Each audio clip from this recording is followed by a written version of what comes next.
오후 시간에도 주님을 사랑하는 마음으로 나온 우리 모든 성도님들 주 안에서 축복합니다. 우리 옆 사람에게 이렇게 한번 고백하면 좋겠습니다.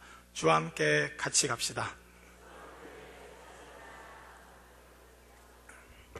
신앙의 길이 혼자 걸어가면 참 외로운 길일 수 있지만 우리에게 동역자를 허락하시고 특별히 믿음의 길을 가게 하시는 하나님의 은혜가 우리로 하여금 참 더 힘있게 믿음으로 나아가게 하는 줄 믿습니다. 우리 동시대에 이런 믿음의 사람들, 믿음의 선배들이 있는 것도 굉장한 큰 위로일 뿐만 아니라 사실은 우리 이전 시대의 사람들, 믿음으로 살았던 사람들의 삶을 바라볼 때 얼마나 큰 위로가 되고 담대함이 생기는지 모르겠습니다. 오늘은 특별히 종교개혁 주일입니다.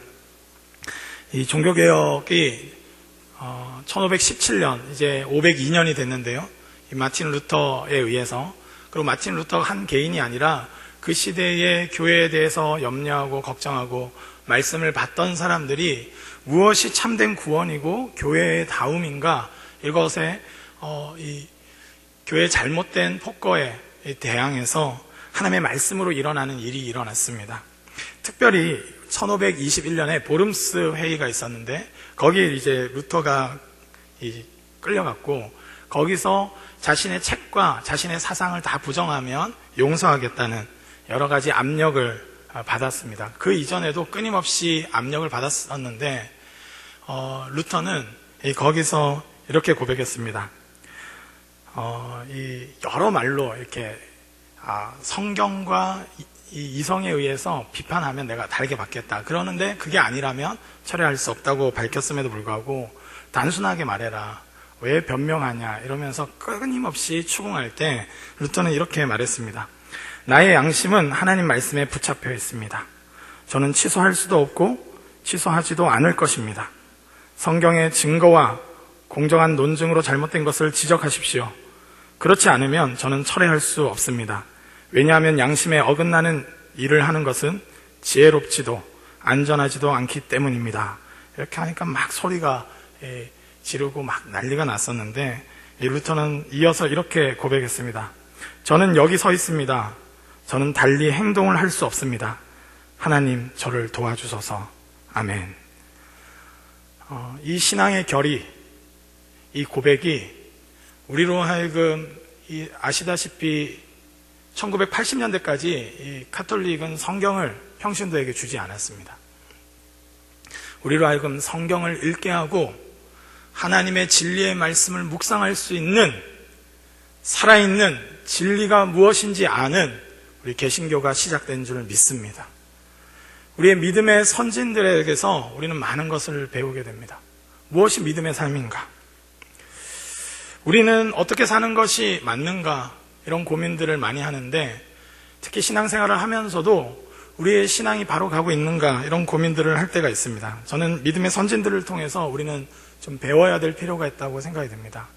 마틴 루터는 어떻게 모든 나라, 사실은 그때의 교회의 권력이란 것이 한 국가의 권력을 넘어선 엄청난 권력이었습니다. 왕을 파면까지도 할 수 있는 권력이 이 교황의 권력이었습니다. 유럽 전체가, 서유럽 전체가 교황에 의해서 그 제도화되어 있는 부패한 중세 후기, 이 오해가 없으셔야 되는데 중세 전반부는 그렇게 타락하지 않았습니다. 중세 후기, 아주 타락했을 그때에 그 엄청난 압력에도 불구하고 그것을 뚫고 믿음으로 살 수 있었을까? 저는 이 마틴 루터가 이 바울을 통해서 그의 일대기를 보면 특별히 로마서 오늘 읽은 말씀을 통해서 이 칭의, 하나님의 의에 대한 바른 이해를 통해서 그가 담대해졌음을 볼 수 있습니다. 바울에게서 배운 것입니다. 용기 있게 살고 싶은데 바른 것을 알고 정말 그렇게 살고 싶은데 우리에게 용기가 필요한데 바른 원리를 무엇이 참 진리인가 하나님은 어떠한 잣대로 평가하시는가를 우리가 바르게 알 때 담대하게 살게 되는 것 같습니다. 바울은 특별히 이 로마서를 쓰면서 엄청난 전도 여행을 하고 있었고 특별히 로마 교회는 아직 가지도 않았지만 그가 이 믿음에 대해서 분명하게 확고하게 믿음의 삶에 대해서 이야기하고 싶었습니다. 이 로마서의 배경은 이렇습니다. 로마 교회가 아마도 많은 학자들은 이 오순절 다락방 사건이 일어나고 그리고 많은 전도가 일어났는데 그때 이 절기에 따라서 이 77절에 왔던 유대 무리가 전도되고 로마로 돌아가서 로마 교회를 세웠을 것으로 봅니다. 어떤 사도나 누가 가지 않았음에도 불구하고 로마의 교회가 세워진 것입니다. 그런데 이 로마 교회가 굉장히 잘 나아가다가 이 어떤 문제들이 좀 발생했는데 특별히 유대인 그룹하고 비유대인 그룹이 이방인 그룹이 굉장히 갈등이 심했다고 합니다. 사도행전 우리 18장 2절 말씀을 함께 읽도록 하겠습니다. 사도행전 18장 2절입니다. 같이 읽도록 하겠습니다. 죄송합니다. 제가 급하게 드렸어요. 18장 2절 같이 읽겠습니다. 시작. 아굴라라 하는 본도에서 난 유대인 한 사람을 만나니 글라우디오가 모든 유대인을 명하여 로마에서 떠나라 한 고로 그가 그 안에 브리스길라와 함께 이달라야로부터 새로 온지라 바울이 그들에게 가매. 아멘. 어떤 교회의 그 상황이었냐? 이 오늘 사도행전 말씀을 봤을 때 어떤 것들이 있었냐면 글라우디오 황제 때 로마에 거류하는 모든 유대인들은 다 나가라 이런 칙령이 내려졌습니다. 그래서 이 로마 교회의 원래 주축은 누구였냐면 유대인들이었습니다. 유대인들이 이 77절에 오순절날 전도돼서 로마 교회를 세웠고 로마 교회의 중심이었고 리더십이었습니다. 그리고 이방인들에게도 복음을 전해서 이방인 그룹도 예수님을 알게 됐고 함께 신앙생활을 했는데 이때 황제의 칙령에 의해서 유대인들이 다 나가라고 하니까 이 원래 있었던 유대인 지도자들이 로마 교회에서 다 빠져나간 것입니다. 다 빠져나가고 약 5년 후에 글라우디오 황제가 죽습니다. 그리고 나서 그 칙령이 철회돼서 다시 로마에 살았던 그 유대인들이 로마로 돌아오게 된 것입니다. 어떤 생각이 드십니까? 어떤 상황이겠습니까? 교회의 본래 리더십이었는데 죄송합니다. 실제로 그런 일은 일어나지 않을 텐데 우리 장로님 그룹, 안수 집사님 그룹을 잠시 일본에 가 있어라 이렇게 해가지고 나갔다고 합시다. 5년 후에 돌아오셨습니다. 그러니까 이미 교회는 이방인 그룹이 다 리더십을 잡고 있었습니다. 그러니까 이 좀 불쾌한 마음이 들었겠죠. 분명히 우리한테 교육받고 훈련받았던 애들인데 이 애들이 이방인임에도 불구하고 자기가 교회 리더십으로 서 있는 것을 보면서 굉장히 불쾌감을 느꼈습니다. 그러면서 이방인 그룹과 유대인 그룹이 사실은 이방이나 유대인이나 상관없이 온전하게 하는 복음이었음에도 불구하고 이 서로가 다투게 되었고 갈등이 심화된 것이 이 로마서의 배경입니다. 사도 바울은 이 교회의 갈등의 문제를 알고 있었습니다. 그 소식을 들었고 그 갈등의 문제를 처방하는데 서로 용서해라, 서로 어떻게 해라고 하지 않고 다시 복음을 들려줍니다. 복음이 무엇인가? 아시다시피 오늘 본문 이후로 보면 유대인이 낳은 게 뭐냐? 맨 처음엔 이방인들의 그 추악한 이 죄악의 실상을 드러내고 나서 그럼 유대인이 낳은 게 뭐냐 해서 이 이방인들도 죄인이고 유대인들도 죄인이라는 것을 분명하게 선포합니다. 그리고 우리에게 가장 중요한 것이 있는데 하나님의 의가 되는 가장 중요한 것이 있는데 그것이 바로 믿음이라는 것입니다.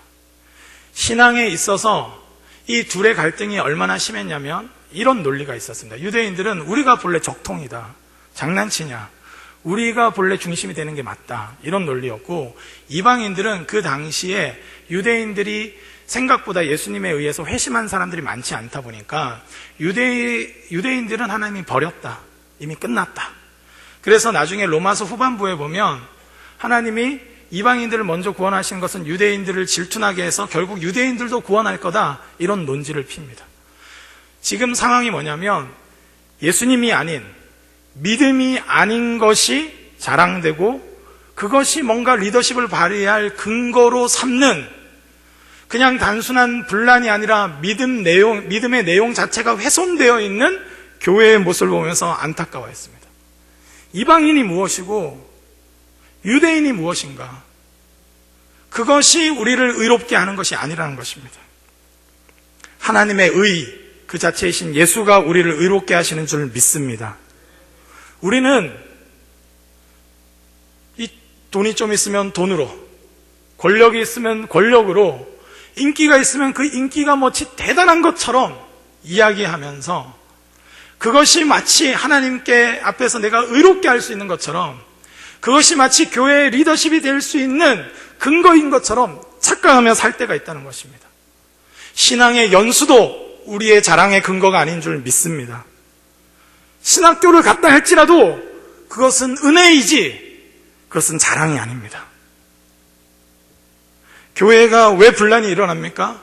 복음 아닌 것을, 믿음 아닌 것을 소중히 여기는 마음을 갖기 시작하면 교회는 갈라지는 것입니다.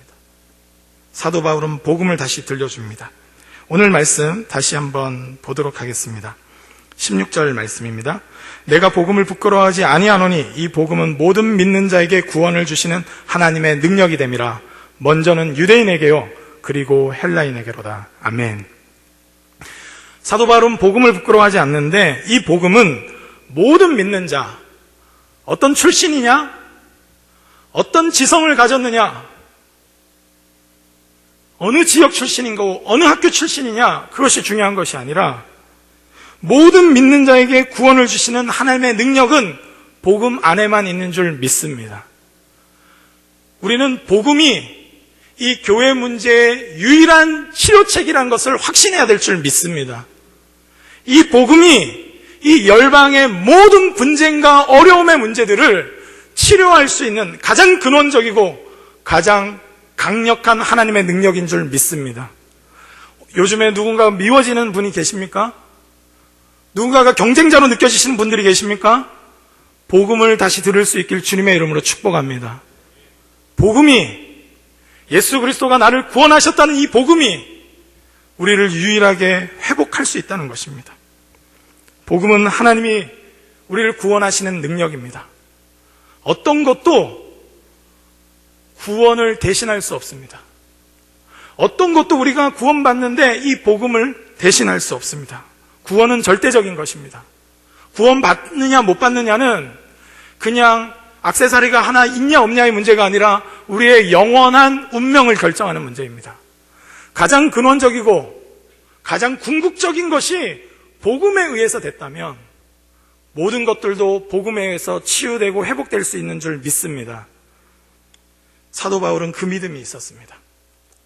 그리고 다른 어떤 인간의 공로와 인간의 출신과 성분 이런 것들이 결정할 수 있는 것이 아니라 복음이, 그리고 그 복음에 대한 바른 반응인 믿음이 모든 것을 결정한다는 것을 알았습니다. 루터 또한 이 사도 바울의 이 말씀을 알았기 때문에 그는 목숨을 걸고 담대할 수 있었습니다.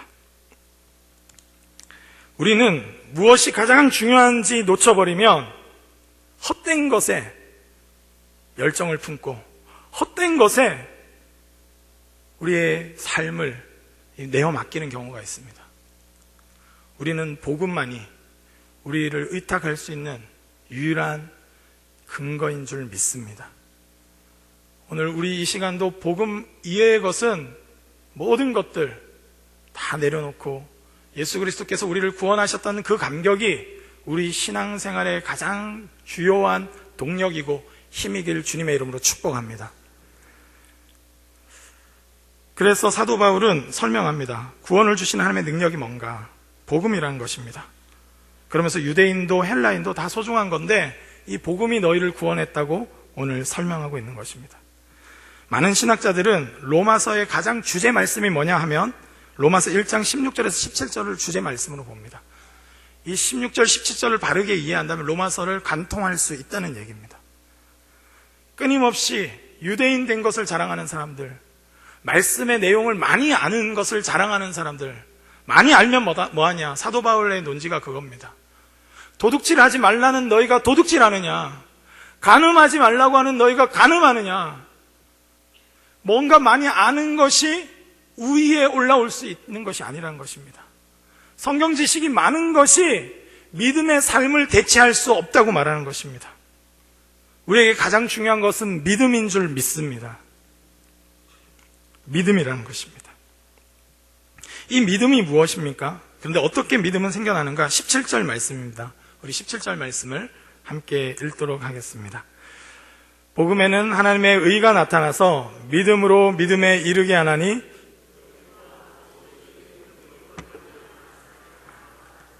아멘. 사도 바울은 의도적으로 누구의 믿음이고 누구의 믿음인가를 기록하지 않았습니다. 이 헬라어로 피스티스 또는 피스티오 이렇게 동사형으로 쓰면 이 믿음이란 단어인데, 믿음으로 믿음에 이르게 한다. 어떤 것이 믿음으로 믿게 하는가? 앞에 믿음은 무엇이고 뒤에 믿음은 무엇인가? 이건 신학자들끼리도 굉장히 논쟁이 많았던 건데, 대체로 합의가 된 내용은 사도 바울이 워낙 똑똑하기 때문에 모든 가능성을 일불로 두려고 정확한 소유격을 쓰지 않았다라고 봅니다. 굉장히 탁월한 분이시죠. 해석의 여지를 많이 두기 위해서. 가장 근접한 또 확실한 해석은 앞에 믿음은 하나님의 믿음이라는 것입니다. 하나님의 믿음? 뭔가 좀 어색하다고 생각할 수 있는데, 사실은 이 피스티스라는 단어 자체가 믿음이란 뜻으로 해석도 되지만 신실함이라는 뜻입니다. 그러니까 앞에는 하나님의 신실함으로 인해서 인간이 믿게 되는 것. 우리가 이 믿음을 갖게 되는 것은 하나님의 신실함이라는 것입니다. 우리가 믿음을 가질 수 있었던 것은 우리가 대단해서도 아니고 어떤 것도 아니라 우리의 믿음의 모든 근거는 하나님의 신실함인 줄 믿습니다. 하나님의 신실함이 우리로 하여금 설득하고 우리 인생을 품으시고 진리를 깨닫게 하셔서 믿음을 갖게 하셨다는 것입니다. 만약 우리의 믿음조차도 하나님의 신실함으로부터 나왔다면 인간이 자랑할 수 있는 것이 무엇입니까? 믿음이 구원의 유일한 근거인데, 이 믿음조차도 하나님의 신실하심으로부터 왔다면 우리는 자랑할 수 있는 것이 없는 줄 믿습니다. 하나님의 신실함으로부터 왔다는 것입니다. 왜 믿음이 구원의 근거가 되는가? 몇 가지 좀 생각해 볼 수 있는데, 한 가지는 이런 것입니다. 여기 항아리가 막 많이 있는데 다 깨진 항아리입니다. 그래서 물을 막 붓습니다. 물을 가득 채워야 이 구원을 받는 것입니다. 그래서 끊임없이 채우는데 깨진 항아리니까 끊임없이 새어나갑니다. 우린 돈이라는 것으로도 채워보고 도덕적인 어떤 경건으로도 채워보고 여러 가지로도 채워보지만 계속 새어나가는 것입니다. 하나님의 엄중한 심판대 앞에서 그 어떤 것도 의롭다고 말해줄 수 없는 상태가 바로 깨어진 항아리, 죄로 인해서 깨어진 우리의 인류의 처한 모습, 깨어진 우리인 것입니다. 내가 헬란이다, 난 헬라어를 잘해, 난 문명인이다 하는 것으로도 그 깨진 부분을 막을 수 없기 때문에 끊임없이 채우지만 온전함을 누릴 수 없는 상태, 그것이 인류가 처한 상황이라는 것입니다. 나는 공부를 잘해, 끊임없이 붙지만 하나님 앞에서 의롭다 칭함을 받을 수 없다는 것입니다. 나는 돈을 많이 벌어, 끊임없이 그래서 이것저것 엄청나게 다른 사람을 사주고 섬긴다 할지라도 그것으로 우리는 의로워질 수 있는 것이 아닙니다. 그러면 이 깨진 항아리는 어떻게 물로 가득 채워질 수 있는가? 그런 노력으로 채워질 수 없다면 구원의 가능성은 없는가? 하나님 앞에서 온전함을 누릴 수 있는 길은 없는가? 그래서 하나님이 만드신 길이 있는데 예수 그리스도의 그 생명수인 줄 믿습니다. 깨진 항아리는 언제 채워질 수 있는가? 드넓은 바다에 폭삭 잠길 때 채워지는 줄 믿습니다. 우리가 은혜로 구원받는다는 것은 전혀 다른 차원, 인간적인 노력에 의해서 채우려고 온전하려고 하는 것이 아니라 하나님의 신실함, 우리를 구원하실 수 있고 우리를 붙드실 수 있고 우리의 연약함에도 불구하고 구원하실 수 있는 하나님께 내 삶을 의탁하는 이 믿음이야말로 우리를 의롭게 하는 줄 믿습니다. 자기 자신을 하나님께, 나로서는 할 수 없지만 하나님 당신께 모든 것을 내어 맡깁니다. 내가 혹시 실패한 것 같이 보일지라도 저는 믿음으로 살겠습니다. 이 결단이 우리를 의롭게 하는 것입니다. 우리 인생을 주님께 온전히 의탁할 수 있길 주님의 이름으로 축복합니다. 오늘은 종교개혁주일이라서 좀 강하게 설교하고 있습니다. 네. 종교개혁주일입니다. 우리의 근원부터 다시 기억해야 됩니다. 우리는 믿음, 복음이라는 가장 근원적인 이 핵심 단어를 놓쳐버리면 다른 것들이 자라나기 시작합니다. 다른 것을 자랑하기 시작합니다. 다른 것이 마치 구원의 토대인 것처럼 우리의 신앙의 연수나 우리의 직분이나 우리가 4대째 믿는 가정이나 은혜입니다. 감사한 거고 찬양의 제목이어야 합니다. 그러나 그것이 우리의 근원적인 자랑일 수는 없습니다. 그것이 우리의 이 구원의 근거일 수는 없는 것입니다. 그것이 우리의 다른 성도들 앞에 있어서 우리가 담대함을 지닐 수 있는 근거가 아닌 것입니다. 오직 하나님의 신실하심으로 인해서 우리가 믿음으로 사는 이 삶만이, 우리를 의롭다 칭해 주시는 그 하나님의 은혜만이 우리의 유일한 구원의 근거인 줄 믿습니다. 사도 바울은 그것을 알았기 때문에 치유하고 싶었습니다. 헬라인이냐 이방인이냐 유대인이냐 그게 중요하지 않다는 것입니다. 우리가 다 죄고 그 정도의 차이가 있지만 깨진 구멍이 좀 크냐 좀 작냐의 차이이지만 다 깨져 있다는 겁니다. 다 죄인이란 것입니다. 하나님의 은혜에 그 넓은 바다에 자신의 삶을 의탁해서 하나님이 알아서 채우시고 하나님이 내 인생을 주장하시고 하나님이 나를 인도하실 분이라는 확신 가운데 자기를 던지지 않는 한 우리는 온전한 길이 없는 것입니다. 그래서 의인은 오직 믿음으로 말미암아 살아야 될 줄 믿습니다.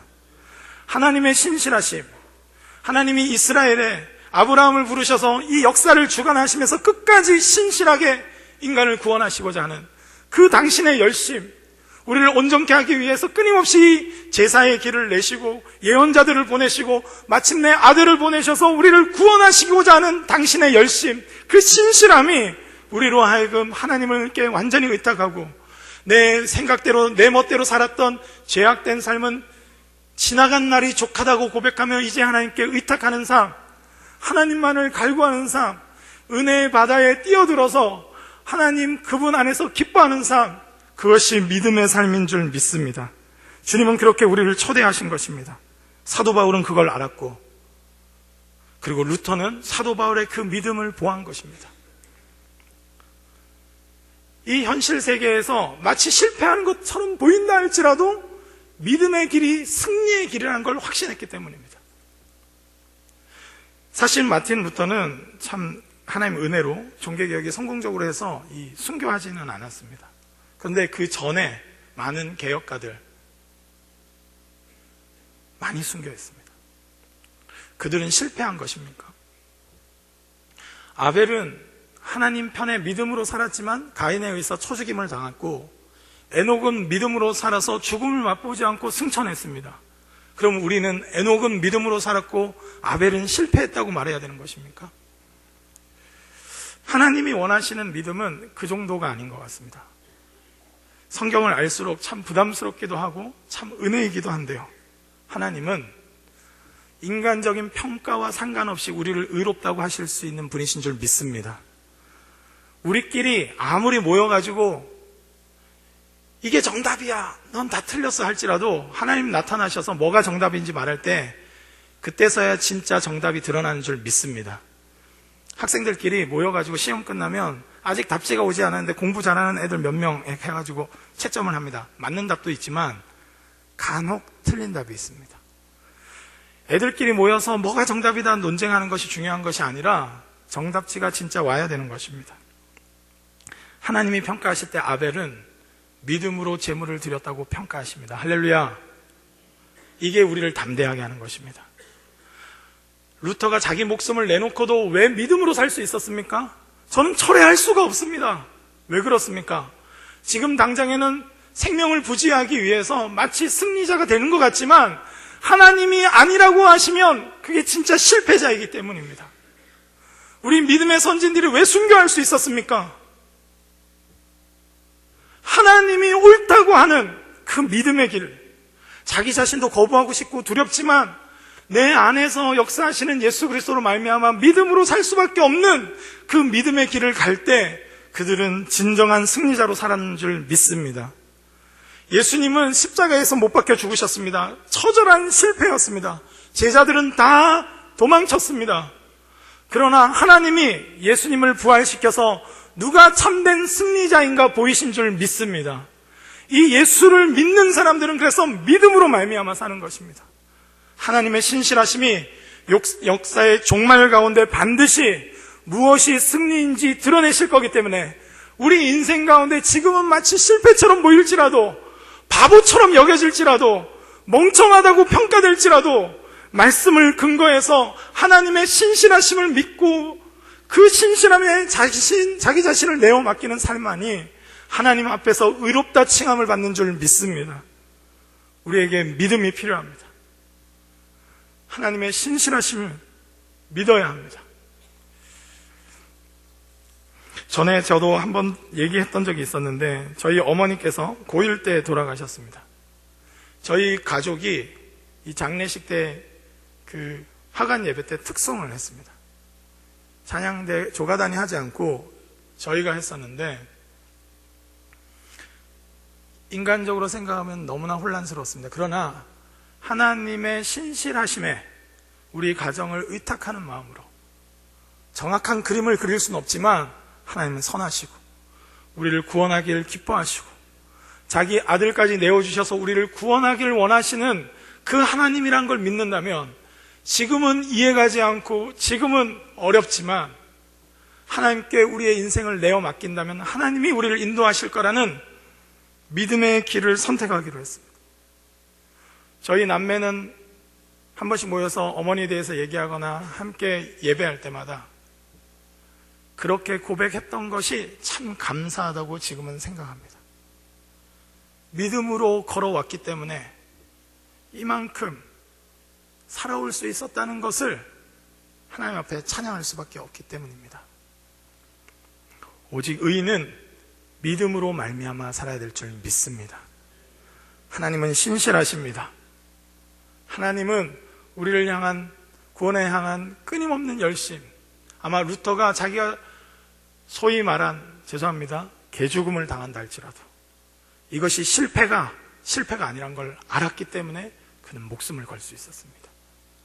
사도 바울은 곳곳에 다니고 심지어 예루살렘으로 가면 박해를 받고 묶임바 돼서 죽을 거라는 예언을 너무나 예루살렘 가기 전에 많이 들었습니다. 그 예언을 무시해서도 아닙니다. 그 예언은 귀신이 한 거야, 그렇게 부정하지 않았습니다. 그게 맞다 할지라도 나는 복음을 위하여 이미 나의 생명조차 조금도 귀한 것으로 여기지 않는다고 하는 그 고백이 있었기 때문에 간 줄 믿습니다. 믿음이 그로 하여금 그렇게 살게 한 것입니다. 그 행위가 아니라 하나님의 신실하심을 믿는 그 믿음이 교회의 능력이요 그리스도인의 능력인 줄 믿습니다. 우리에게 있어서 가장 중요한 것, 교회에 있어서 가장 중요한 것이 지금 무엇이라고 생각하십니까? 사도 바울은 말합니다. 오직 의인은 믿음으로 말미암아 살리라. 오직 의인은 믿음으로 말미암아 살리라. 솔라 피데를 말했던 종교개혁자들도 오직 믿음이 우리로 하여금 하나님 앞에서 의롭게 하시고 하나님이 의롭다고 칭해 주시고 하나님이 의인이라고 말씀해 주시는 자리일 수 있다는 것을 알았습니다. 인간적인 노력과 여러 가지 인간의 공로가 마치 대단한 것처럼 말하는 카톨릭의 그 신학 앞에서 그것이 아니라 오직 은혜가, 그 은혜에 합당한 믿음이 유일하게 하나님 앞에 구원받을 수 있는 길이라는 것을 우리 종교개혁자들은 외쳤던 것입니다. 저는 지금도 우리 교회가 믿음으로 말미암아 살아야 될 줄 믿습니다. 세상은 혼란스럽고 여러 가지로 어렵게 하지만 우리는 하나님의 신실하심을 믿습니다. 하나님은 우리를 사랑하시고 끝까지 사랑하시는 분이신 것입니다. 믿음으로 사는 자는 그래서 나라도 이기기도 하고, 믿음으로 사는 자들은 세상이 패배했다고 말하지만 그 이후에 놀라운 삶의 열매를 가져가는 것입니다. 제가 이전에 한 집사님과 교제하다가 한 집사님께서 예전에 복음병원에서 일하셨는데 장기려 박사님의 살아생전 모습을 보셨다는 이야기를 해주셨어요. 이 이야기를 듣는데 제가 예상했던 대로였습니다. 그때 당시에는 지금 우리가 장기려 박사님 하면서 막 대단한 것처럼 이렇게 이야기하지만 그 당시에는 굉장히 무시당하셨다는 거예요. 함부로 대하는 사람이 너무 많았다는 겁니다. 그런 이야기를 들으면서 아마 그 당시에는 장기려 박사님, 지금 와서 우리는 그렇게 말하지만 그 당시 땐 장기려 박사님은 멍청하고 바보고 쓸데없이 살고 있고 왜 환자들을 위해서 자기 월급을 털고 말도 안 되는 삶을 사는가, 그렇게 평가받았지만 역사의 주관자이신 하나님은 놀랍도록 살아생전에는 그것을 경험하지 못했다 할지라도 반드시 그 이름을 회복시키시고 그 이름이 귀히 여겨주시고 그가 믿음으로 살았다고 말씀해 주시는 분이신 줄 믿습니다. 혹시 우리 시대 때 존경을 받는다면 정말 은혜의 시대에 사는 거고, 믿음으로 살 때 우리는 본래 버림받고 만물의 찌꺼기같이 되는 것이 우리 믿음의 선진들의 삶이었습니다. 만약에 믿음으로 사는데 존경받고 있다면 은혜의 시대를 허락하신 하나님께 감사하셔야 합니다. 만약 믿음으로 사는데 만물의 찌꺼기같이 느껴지신다면 잘 가고 계신 겁니다. 끝까지 믿음으로 사시길 주님의 이름으로 축복합니다. 이 믿음이 우리를 구원하고 이 믿음이 결국 역사의 주관자이신 하나님이 평가하실 때 의롭다고 칭해 주시는 유일한 근거인 것입니다.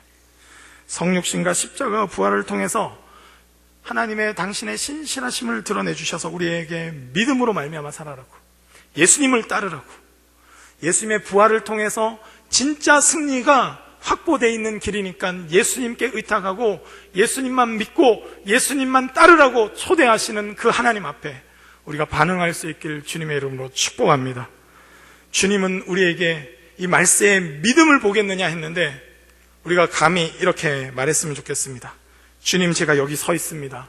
그리고 저는 주님을 믿습니다.